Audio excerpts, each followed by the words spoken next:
নমস্কার, স্বাদের রান্নাঘরে সবাইকে স্বাগত। আজকে আমি শেয়ার করব সাবুর পরোটা। শুরু থেকে শেষ অবধি ভিডিওটি দেখার জন্য সবাইকে অনুরোধ রইল।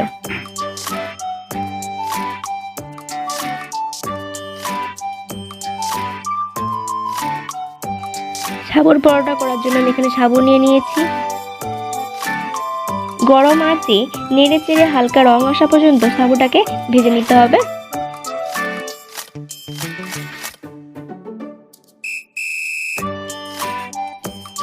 হালকা হালকা রং এসে গেছে।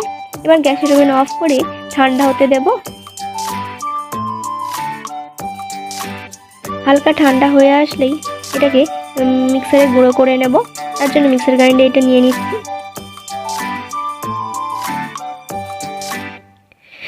গুঁড়ো করা হয়ে গেছে।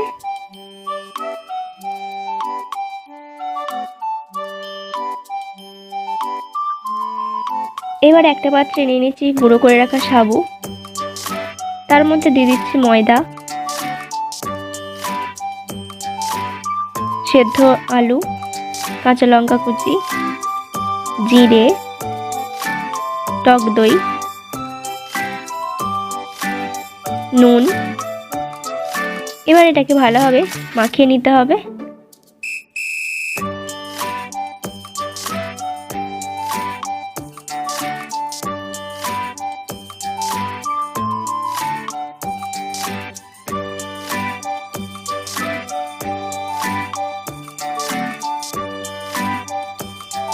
ভালোভাবে মাখানো হয়ে গেছে।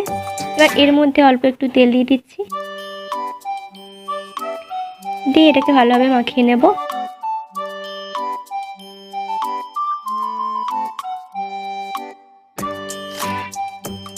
তেল মাখানো হয়ে গেছে। এবার এর মধ্যে থেকে লেচি কেটে নিচ্ছি।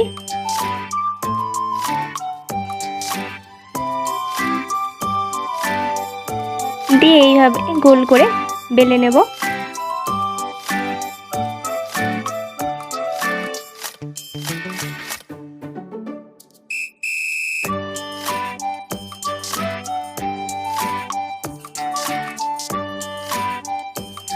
পরোটা বেলা হয়ে গেছে।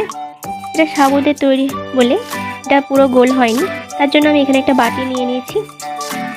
এইভাবে বাটি বসিয়ে এটাকে গোল আকৃতি করে নেব।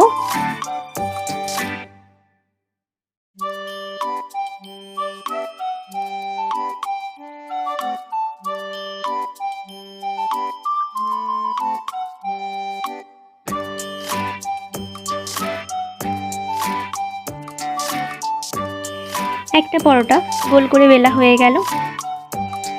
এইরকম একইভাবে প্রত্যেকটা পরোটা আমি বেলে নেব।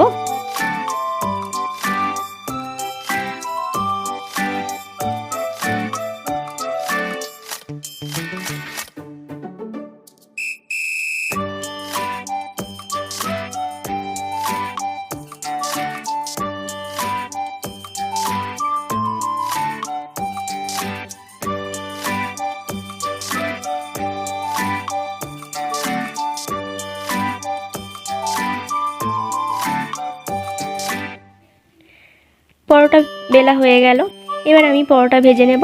তার জন্য একটা চাটুতে তেল ব্রাশ করে নিচ্ছি। চাটুটা গরম হলে পরোটা দিয়ে দেব। পরোটার উপরে আবার তেল ব্রাশ করে নিচ্ছি।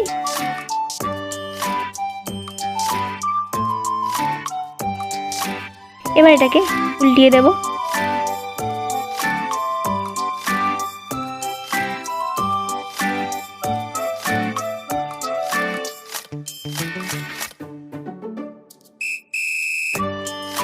এরকম উল্টে পাল্টে পরোটাটাকে ভালোভাবে ভেজে নিতে হবে।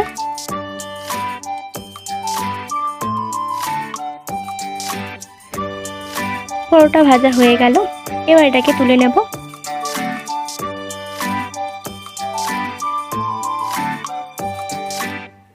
একই রকম ভাবে আরেকটা পরোটা ভেজে নিচ্ছি।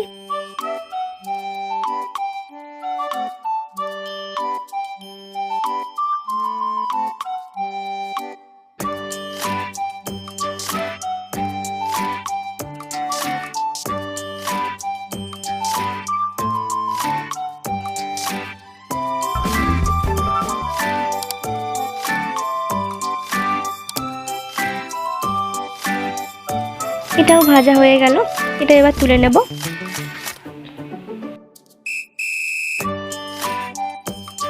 তৈরি হয়ে গেল সাবুর পরোটা। দেখতেই পাচ্ছ কতটা নরম ও সফট হয়েছে, খেতেও কিন্তু বেশ সুন্দর হয়েছে। আশা করছি আজকের এই রেসিপিটা আপনাদের ভালো লেগেছে। যদি ভালো লেগে থাকে তাহলে প্লিজ লাইক এবং কমেন্ট করে জানাবেন রেসিপিটা আপনাদের কেমন লেগেছে। আর ভিডিও ভালো লেগে থাকলে অবশ্যই লিঙ্কটি সবার সাথে শেয়ার করে দেবেন।